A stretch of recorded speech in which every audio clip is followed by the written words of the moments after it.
অজু করে সিজদায় লুটিয়ে পড়ে চোখের পানি ছেড়ে আল্লাহরে পাপের স্বীকৃতি দেন। আল্লাহ, এমন কোন জুলুম নাই, গুনাহ নাই আমি করি নাই, সগীরা কবিরা, জেনে না জেনে, ইচ্ছায় অনিচ্ছায়, শিরকি বেদাতি সব গুনাহ করেছি। আল্লাহ, আকাশের নিচে জমিনের উপরে আমার চেয়ে বড় গুনাহগার আর কেউ নাই। চোখের পানি ছেড়ে আল্লাহরে বলেন, আল্লাহ, আমি ছাড়া তোমার গোলামের অভাব নাই, তুমি ছাড়া আমার দ্বিতীয় কোনো রব নাই, তুমি ছাড়া তো কেউ আমার গুনাহ ক্ষমা করার নাই, তুমি আমার রব, তুমি আমার সব। বলতে পারবেন? এই তাকরীর আমার পটুয়াখালীর ভাইয়া, এই স্বীকৃতিটা দেখতে আল্লাহ বড্ড ভালোবাসে, কারণ আমরা সবাই গুনাহগার। আমরা সবাই কি? বিশ্বনবী বলেন, কুল্লুকুম খাত্তাউন, বানি আদম, তোমরা সবাই পাপী। সবাই কি? সবাই পাপী। আমরা সবাই পাপী। আপন পাপের বাটখারা দিয়ে অন্যের পাপ মাপি। আমরা যে পাপী এটা ভাবতে মনে চায় না কারো, খালি অন্যের পাপ দেখি আমরা, এটা ভুল। ওর এই পাপ, ও পাপী, ও জালেম, ও জাহান্নামী, এরকম একটা টেন্ডেন্সি। আমার যে কি হালাত এটার খেয়াল নাই। খেয়াল করতে হবে যে আমি সবচেয়ে বড় পাপী, ঠিক কিনা বলেন? পাপ করি নাই এমন কেউ আছি? হ্যাঁ, আছি। কেউ না জানলেও জানে কে আমার পাপের ঘটনা? পৃথিবী না জানুক আমি তো জানি, আমি কি পাপ করেছি। হায় ও আমার কলিজার টুকরা ভাইয়েরা, মাথাটাকে নিচু করে জীবনের সব গুনার ফিরিস্তিগুলো একটা একটা করে স্বীকার করে আল্লাহরে বলেন, আল্লাহ, আমি পাপী। আল্লাহ, আমার চেয়ে বড় পাপী এই দুনিয়াতে কেউ নাই। আকাশের নিচে জমিনের উপরে আমার চেয়ে বড় পাপী কেউ নাই। একটা একটা করে আল্লাহ স্বীকার করি আমি পাপী। সব পাপের স্বীকৃতি দিলাম। পৃথিবী না জানুক আমি তো জানি, আমি কি পাপ করেছি।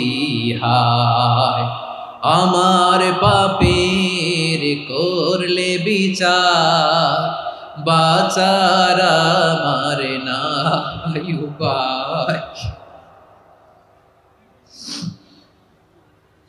দয়াময় তুমি মাফ করো আমায়, মাফ করো আমায়। আল্লাহ তাআলা যদি দয়া করে আমাদেরকে মাফ না করে, আমাদের বাঁচার কোনো উপায় নাই। আপনি কি ভেবেছেন আপনার নামাজ দিয়ে আপনি জান্নাতে যাবেন? আপনি তাহাজ্জুদ গুজার, সেজদা দিতে দিতে কপালে দাগ ফেলেছেন, এটা আপনারা জান্নাতে নেবে না। আপনি এলাকার সবচেয়ে বড় হাতেম তাই, দানশীল, এই দানের ভরসায় বসে আছেন, কুশ্চিন কালো না। আমাদের নামাজ, আমাদের রোজা, আমাদের ইবাদত, এগুলোকে মিজানের পাল্লায় উঠালে কোনো ওজনই হবে না। তবে আমাদের একটা কৌশল জানা আছে, আমরা আল্লাহর রহমতের ভিখারি। আমরা সেদিন আগেই গুনার স্বীকৃতি দিয়ে দেব। আমরা বলবো, আল্লাহ, তুমি প্রশ্ন করার আগে তোমার একটা কথা বলি, আমারে কিছু জিজ্ঞেস করো না, আমি সব করেছি। এমন কোন পাপ নাই যে পাপ আমারে দিয়ে হয় নাই। তোমার রহমত দিয়ে তুমি জান্নাতে পাঠাবা, তোমার দয়ায় জান্নাতে যেতে চাই, আমল দিয়ে না। পারবেন বলতে?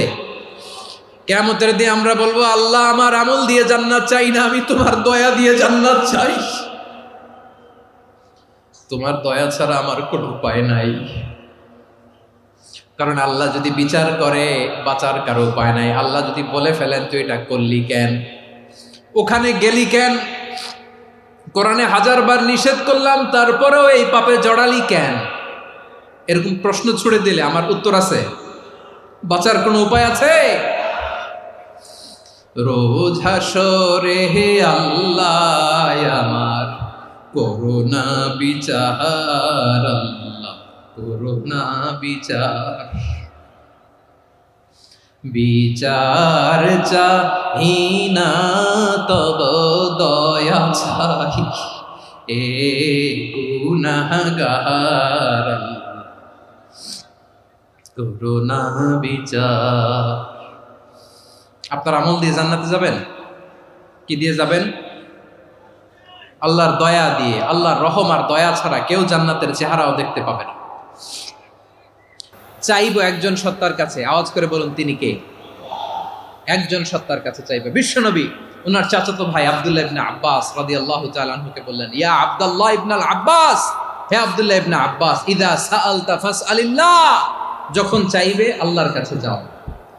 ও আব্দুল্লাহ, যখন চাইবা আল্লাহর কাছে চাও। ওয়া ইযা ইসতাআনতা ফাসতাইন বিল্লাহ, যখন সাহায্য চাইবা আল্লাহর কাছে ফরিয়াদ করো। জেনে রেখো আব্দুল্লাহ, ওয়া'লাম আন্নাল উম্মাতা লাউ ইজতামাআত আলা আন ইয়ানফাউকা বিশাইইন লাম ইয়ানফাউকা ইল্লা বিশাইইন ক্বাদ কাতাবাহু আল্লাহু লাক। ও আব্দুল্লাহ, জেনে রেখো, মনে রেখো, গোটা বিশ্বের সবাই মিলে যদি তোমার উপকার করতে চায় ততটুকুই তারা করতে পারবে যতটুকু আল্লাহ তোমার নসিবে সেটা লিখে রেখেছে। ঠিক কিনা বলেন? আর যদি গোটা বিশ্বের সবাই মিলে তোমার বিরুদ্ধে কনস্পাইরেসি করে, ষড়যন্ত্র করে, গোটা বিশ্বের সবাই মিলেও যদি তোমার ক্ষতি করতে চায় ততটুকুই শুধু পারবে যেটা আল্লাহ তোমার জন্য বরাদ্দ রেখেছে। যতটুকু আল্লাহ তাআলা তোমার জন্য বরাদ্দ রেখেছে অতটুকুই ক্ষতি করতে পারবে, আর এক চুল বেশিও করতে পারবে না, কমও করতে পারবে না। চিল্লায় বলেন ঠিক কিনা? এজন্য আমরা চাইবো কার কাছে? সবাই বলেন নাই, আওয়াজ করে বলেন কার কাছে? সব সময় আমরা আল্লাহর কাছে চাইবো, বিপদে আপদে, সুখে দুঃখে, সচ্ছল অবস্থায় অসচ্ছল অবস্থায়, পরাজয়ের সময় বিজয়ের সময়, সব সময় আমরা ভরসা রাখবো কার উপর? সবাই বলুন। একদল লোক আছে যারা বিপদে পড়লে আল্লাহরে ডাকে, আছে না নাই? পটুয়াখালীতে মাশাআল্লাহ নাই। বিপদ আসলে আল্লাহরে ডাকে, বিপদ নাই আল্লাহও নাই। বিপদে পড়লে নামাজ পড়ে, বিপদও নাই নামাজও নাই। বিপদে পড়লে জিকির করে, বিপদ যখন চলে যায় ওদের জিকিরও বন্ধ হয়ে যায়। এরকম আছে না নাই? কিছু লোক দেখবেন পরীক্ষা আসলে নামাজ পড়ে, আছে আছে। জেনজি আওয়াজ করো, এরকম আছে? এই কমন পড়ে গেছে, কমন পড়ছে। দেখবেন পরীক্ষার সময় নামাজ পড়ে, পরীক্ষাও নাই নামাজও আছে। এরকম কিছু লোক আছে অসুস্থ হলে আল্লাহরে বড্ড ভালোবাসে, আল্লাহরে খুব ডাকে। অসুস্থ হইলে অসুস্থতাও নাই, আল্লাহ স্মরণও নাই। দেখবেন কিছু লোক নির্বাচন আসলে খুব আল্লাহ আল্লাহ হয়ে যায়, তখন দেখবেন মাথার মধ্যে হেজাব লাগায়, পাঞ্জাবি লাগায়, আল্লাহ আল্লাহ হয়ে যায়। নির্বাচনও নাই, এরপরে আল্লাহর কথাও নাই। আছে না নাই? না, এরকম হওয়া যাবে না। সব সময় আমরা আল্লাহরে ডাকবো, বিপদে আপদে সব সময় ভরসা রাখবো আমরা একজনের উপর। আওয়াজ করে বলেন তিনি কে? এ কথায় আল্লাহ তাআলা আমাদের চোখে আঙ্গুল দিয়ে জানিয়ে দিলেন, ফাইদা রাকিবু ফিল ফুলকি দা'আউল্লাহা মুখলিসিনা লাহুদ্দিন ফালাম্মা নাজ্জাহুম ইলাল বাররি ইযা হুম ইউশরিকুন।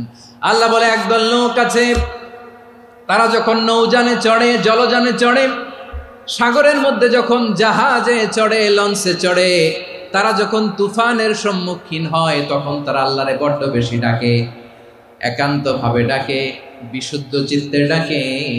আবার তুফান থেকে তাদেরকে সেফ জোনে নিয়ে, নিরাপদ জোনে নিয়ে যখন বন্দরে আমি আল্লাহ তাদেরকে ভিড়িয়ে দেই, ওই লোকগুলো আবার আমি আল্লাহর সাথে শিরিক করে। এরকম আছে না নাই? জাহাজে উঠছে, সাগরের মাঝখানে তুফান, ওই সময় দেখবেন আল্লাহ কারে কয়। এই কথা তো আপনাদেরকে বোঝানো সহজ, আপনারা তো নদীর দেশের মানুষ। লঞ্চে চড়েন নাই কারা কারা? দেখি, লঞ্চে চড়ছেন? হ্যাঁ, লঞ্চে চড়ে নাই এরকম একজনও নাই এখানে। আচ্ছা, লঞ্চে উঠছেন কে কে? দেখি। মাশাআল্লাহ মাশাআল্লাহ মাশাআল্লাহ, ঠিক আছে, আপনাদের বোঝানো সহজ। আচ্ছা, লঞ্চে উঠে তুফানের সম্মুখীন হয়েছেন, জলোচ্ছ্বাস সবাই, মাশাআল্লাহ। তো এই ওয়াজ তো আপনাদের মুখস্থ, ঠিক কিনা বলেন? আমার বলার দরকার নাই, বলেন। মাঝ নদী, তুফান, জলোচ্ছ্বাস, জলের মধ্যে উচ্ছ্বাস, ঢেউ, টর্নেডো, সাইক্লোন, মেঘের ঘনঘটা, পরিবেশ ঘুটঘুটে অন্ধকার, লঞ্চ একবার এদিকে আরেকবার ওইদিকে, ভিতরে কি অবস্থা হয় বলেন তো? হ্যাঁ, তখন মুসলিমও আল্লাহর ডাকে, হিন্দু আল্লাহর ডাকে, ঠিক কিনা বলেন? আস্তিক আল্লাহর ডাকে, নাস্তিক আল্লাহর ডাকে, ঠিক কিনা? লঞ্চের ভেতর, স্টিমারের ভেতর কান্নারে রোল পড়ে যায়, চিৎকারের রোল পড়ে যায়, সবার মুখ দিয়ে শুধু একটা আওয়াজ, লা ইলাহা লা ইলাহা লা ইলাহা সুবহানাল্লাহ আলহামদুলিল্লাহ লা ইলাহা। আল্লাহ নামের জিকির করবে যারা, আল্লাহর কাছে প্রিয় তারা, আল্লাহর কাছে প্রিয় যারা, জান্নাতে প্রবেশ করবে তারা, জোরে লা ইলাহা লা ইলাহা ইল্লাল্লাহ লা ইলাহা ইল্লাল্লাহ মুহাম্মাদুর রাসূলুল্লাহ সাল্লাল্লাহু আলাইহি ওয়াসাল্লাম। আমার প্রিয় পটুয়াখালীবাসী, তাহলে লঞ্চের ভেতরে যখন আমরা তুফানের মধ্যে পড়ি, তখন সবাই মিলে আমরা একটা নামের জিকির করি। নামটা কার? মুসলমানেরাও ডাকে, হিন্দুরাও ডাকে, আস্তিকও ডাকে, নাস্তিকও ডাকে, সবাই ডাকে একজনকে, তিনি কে? আবার দেখবেন ওই আল্লাহ তুফানের পরে, ঝড়ের পরে ওই লঞ্চটাকে যখন সদর ঘাটে ফিরিয়ে দেয়, আবার আমরা নাফরমানি শুরু করে দেই। সে কোথায়? আল্লাহ বললেন, ফাইদা রাকিবু ফিল ফুলকি দা'আউল্লাহা মুখলিসিনা লাহুদ্দিন ফালাম্মা নাজ্জাহুম ইলাল বাররি ইযা হুম ইউশরিকুন। সাগরে যখন তুফানে পড়ে আমি আল্লাহর ডাকে, আবার আমি আল্লাহ যখন বাঁচিয়ে দেই, আবার আমি আল্লাহর সাথে শিরিক শুরু করে। আমরা কি এরকম হতে চাই নাকি? এরকম করবেন? হ্যাঁ না, আমরা তুফানে পড়লেও আল্লাহরে ডাকি, আবার বাঁচায় দেওয়ার পরেও ডাকি কারে? আল্লাহকেই ডাকি। বিমানের মধ্যে মাঝে মাঝে দেখবেন যে এয়ার টার্বুলেন্স হয়, জানেন? এয়ার টার্বুলেন্স জানেন তো? মাঝে মাঝে বিমানটা বাউন্সিং করে, বাম্পি, ভেরি বাম্পি ওয়েদার। শোনেন নাই? 40,000 ফিট উপরে যখন থাকে, তখন পাইলট মাঝে মাঝে বলে, dear passengers, ladies and gentleman, right now we are flying 40,000 feet above the ground and we are passing very air turbulence, very heavy air turbulence right now. Please fasten your seat belt. দেখবেন মাঝে মাঝে বলে যে, ভদ্র মহিলা, ভদ্র মহোদয়গণ, আমরা 40,000 ফিট উপর দিয়ে যাচ্ছি আর এয়ার টার্বুলেন্স ফেস করছি, মেহেরবানি করে আল্লাহর হস্তে সিট বেল্ট বাঁধুন। তখন বিমানটা এরকম বাউন্সিং করে, শেকিং করে। আপনারা মুখোমুখি হয়েছেন?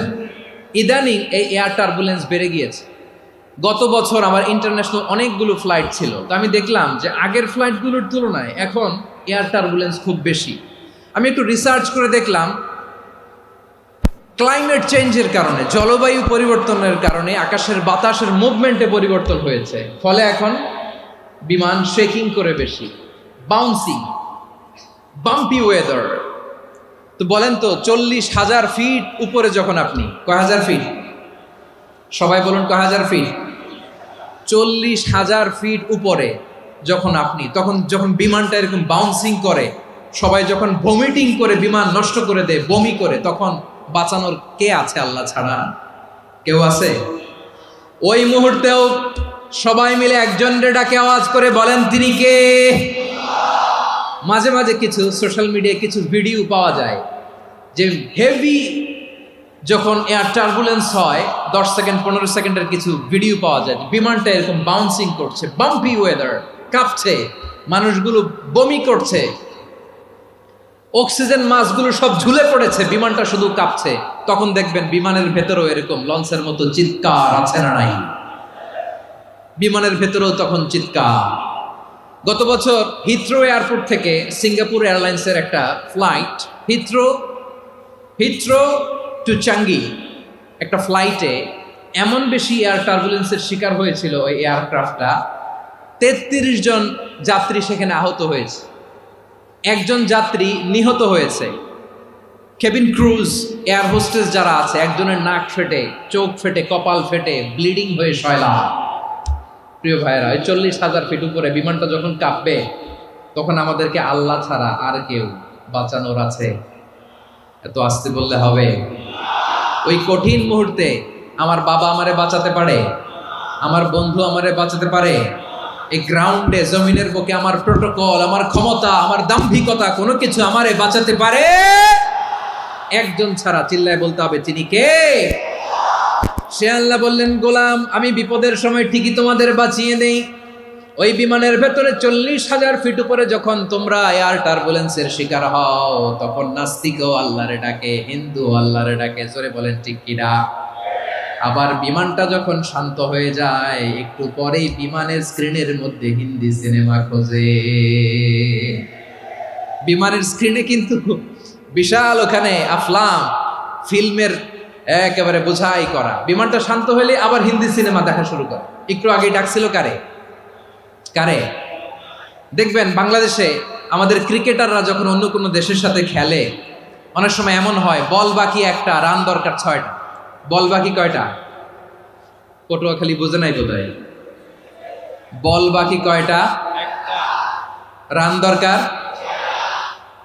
আপনি দেখবেন ক্যামেরাম্যান তখন গ্যালারিতে খালি দেখায় দর্শকদের যে কি অস্থিরতা। হিপ হপ স্টাইলের মেয়েটা, যে মেয়েটার ওড়না এতক্ষণ ছিল গলায়, এতক্ষণ কইছিল, ওই মেয়েটা দেখবেন ওড়নাটা টেনে মাথায় দিয়ে এরকম মুনাজাত ধরতেছে, আল্লাহ আল্লাহ, একটা সক্কা, আল্লাহ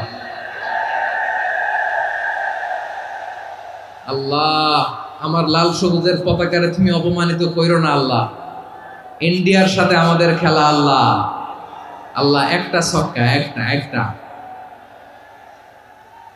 পুরো খেলা জুড়ে এই মেয়ের ওড়না ছিল গলায়, কিন্তু যখন 1 বলে 6 রান দরকার, ওড়না চলে আসছে কোথায়? মাথায়। আবার মুনাজাত আছে না নাই? ঠিকই বাংলাদেশের দামাল ছেলে এমন এক শট মারলো, বল চলে গেল স্টেডিয়ামের বাইরে, ছক্কা, জিতে গেলাম আমরা। পুরো স্টেডিয়াম জুড়ে চিৎকার, হই হুল্লোর, মৌজ মাস্তি। যেই মেয়েটা মাথার মধ্যে ওড়না দিয়ে এতক্ষণ সুবহানাল্লাহ সুবহানাল্লাহ বলে আল্লাহর কাছে দোয়া করেছে, ওই মেয়ে এখন আবার ওড়না ফেলে দিয়ে নাচা শুরু করে দিয়েছে। তাহলে আল্লাহর ভয়, আল্লাহর প্রতি আস্থা, বিশ্বাস, ভালোবাসা, এটা কি ক্ষণিকের জন্য? মানে আমার যখন লাগবে তখন আল্লাহরে ইউজ করবো নাকি? হ্যাঁ, বিপদে আপদে, সুখের সময় দুঃখের সময়, সচ্ছল অসচ্ছল অবস্থায় বিশ্বাসীরা ভরসা রাখে একজনের উপর। চিৎকার করে বলো, পটুয়াখালী, তিনি কে? সে আল্লাহ বললেন, গোলাম, মনে করো না জাহাজ থেকে সদরঘাটে ভিড়িয়ে দিলাম, তুমি নিরাপদ হয়ে গেছো। মনে করো না 40,000 ফিট থেকে সেফ ল্যান্ডিং এর পরে এয়ারপোর্টে নেমে গেলেই তুমি নিরাপদ হয়ে গেছো। ও মিয়া, বিপদ কি শুধু সাগরে আর আকাশে? ঘরের বিপদও, ঘরের ভেতরও বিপদ আসতে পারে কি পারে না? এজন্য সূরা মুলক আল্লাহ বললেন, আমিনতুম মান ফিস সামাই আন ইয়াখসিফা বিকুমুল আরদা ফাইযা হিয়া তামুর। তোমরা কি ভাবছো তোমরা নিরাপদ? সাগরের মধ্যে তুফান, আল্লাহ আল্লাহ ডাকলাম, সদরঘাটে যেয়ে পড়ছি, বাইসে গেছেন তো আপনি। আর পাবে আপনারে আল্লাহ? আল্লাহরা তো সাগরের মাঝখানে তো আল্লাহ আপনারা পাইছিল, আর তো পাবে না। আর পাবে আপনারে? আর আল্লাহ ধরতে পারবে আপনারে? ঘরের ভেতরও বিপদ দিয়ে আটকাতে পারে কে? 5 স্টার 7 স্টার হোটেলের ভেতরেও আমাকে বিপদের মধ্যে ফেলে দিতে পারেন কে? আল্লাহ বললেন, তোমরা কি ভেবেছো তোমরা নিরাপদ? আমি চাইলে ল্যান্ডস্লাইডস, ভূমি ধস দিয়ে 1 লক্ষ 1 মুহূর্তে নিয়ে যেতে পারি। 1 সুনামি দিয়ে থাপ্পড় মেরে 3 লক্ষ সাগরের ভেতরে ঢুকায় দিতে পারি। 1 সেকেন্ডও লাগে না আমার। أم أمنتم من في السماء أن يرسل عليكم حاصبا فستعلمون كيف نذير। আল্লাহ চাইলে আকাশ থেকে পাথর বৃষ্টি নাজিল করতে পারেন কি পারেন না? এই মুহূর্তে এখানে ভূমিকম্প দিতে পারেন কি পারেন না? আচ্ছা, ভূমিকম্প যখন হয় আমাদের কারো হুঁশ থাকে?